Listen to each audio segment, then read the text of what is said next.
Sanibonani-ke guys, uzama ukuhle mafuleka. Lo ngiyazi ukuthi manibona mina nilindele ukuthi ya nanka ama-recipes. Ayeza ama-recipes khululekani, vele-ke le channel le ye-lifestyle nama-recipes. So, equipment eningangabi nayo. Samele ngithenge yonke le gross, ama-tripod, ama-microphone. So, nje mase ngithengile i-content izobiqhamuka kanje. Namhlanje-ke ibirthday yami mngani wami. Ngiyashayisana emsebenzini. Ngifuna umcela i-gift. Asambe nikeze ishomi.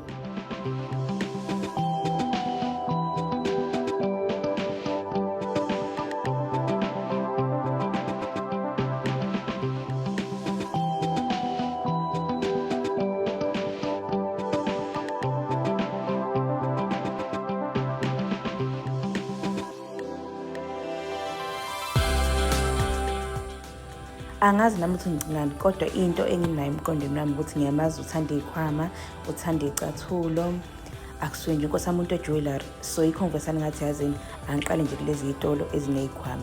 Ukuthi ke ezinye izikhwama ke unazo, so ilonto ebengibhora ngezikhwama kahle kahle.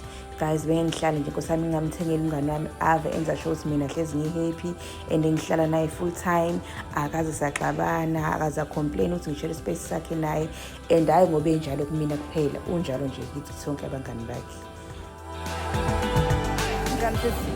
Ngiyaphila, ngifuna ukuzama is it pistachio?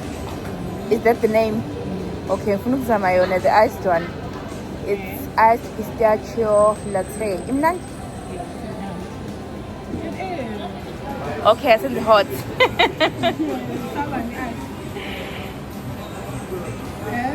Angazi nje. Ngaze ngadideka. Yibo, zinhle izinto ezitolo ziyabiza. Kwamina ngathi kumele ngigcine ngithengeni kodwa ke sengiyashintsha indaba yezikhwama. Ngiyashiya manje ezikhwameni. Qhubekele.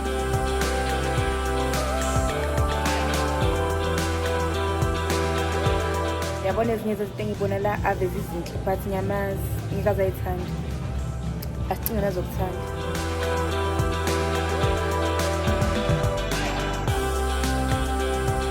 How much is this one?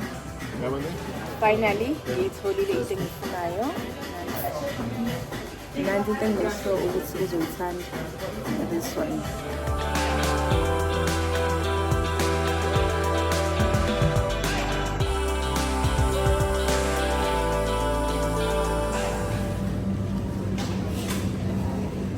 Guys, I'm excited. Sesithengile, siqedile. Inkinga yami izibethambisa iphepha. Angazi abantu benza kanjani ama vlog. Yo. Ayimsebenzi shem. Ngiyancamela ama vlog lawo ku Facebook nabo TikTok nabo YouTube. Angisayifisa indaba idetha encane.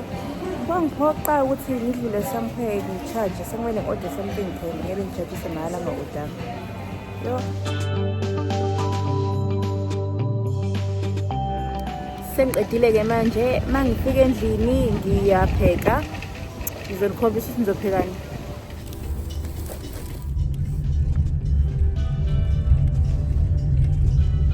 Happy birthday!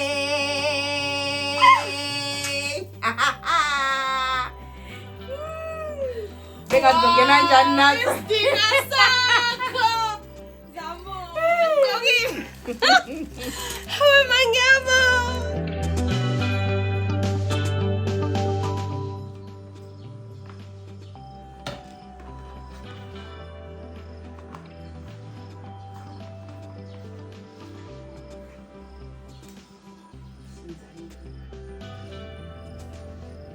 Ngafika ke endlini ngafike ngapheka ke ngivele ngasebenzisa i-puff pastry ngoba ngiyazi ukuthi yonke into ine-puff pastry phakathi inkosi yami ave nje isheshe. And yabo le ngiyenza la izokusiza nawe for ama lunchbox ideas ezingane noma nje mawufuna something isheshayo ongayiphathela yona emsebenzini.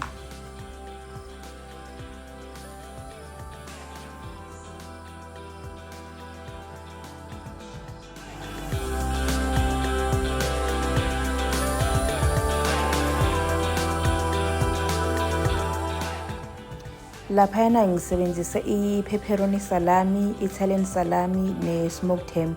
Kuyatholakala nkosana noma kuziphi itolo. Ungaze nje umangala ukuthi hayibo ngakuthola phi lokho. Kodwa mina bengikuthenge eCheckers ngase ngafaka no-cheese. Ungasebenzisa any cheese onawo. Mina ngifake i-mozzarella ngoba ngifuna ukustretch kahle yabo.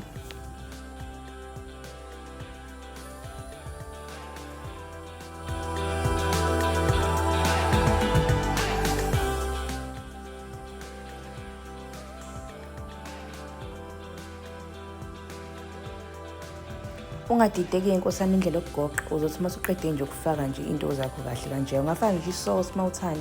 Into engithanda i-puff pastry ayikuphoqi ukuthi wenze njengoba ngenza.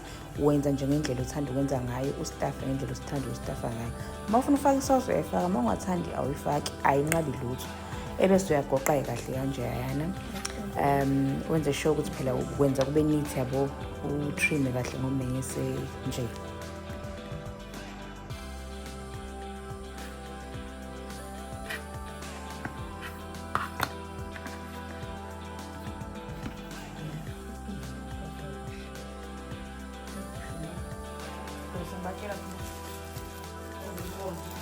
Bengifuna ukusebenzisa-ke ama-sesame seeds ami amnyama nkosi yami, ngavesane ngangawathola. So ngathatha la ama-sesame seeds amhlophe ngawafaka epanini kanje ngawashisa ukuze yabo ethi kuba dark. Ngoba uma uzofaka ama-sesame seeds amhlophe pheko flour omhlophe abuye ngabonakali kahle. So yikho bengifuna amnyama. Kodwa ngoba ngawatholanga iyona ndlela elula le yangenza ngayo. Ngase ngabheka-ke for 25 minutes noma ngoba oven abafani bheka kuze kube golden brown. Bafethu ningakhohlwa kusubscribe. Thank you for watching. Bye.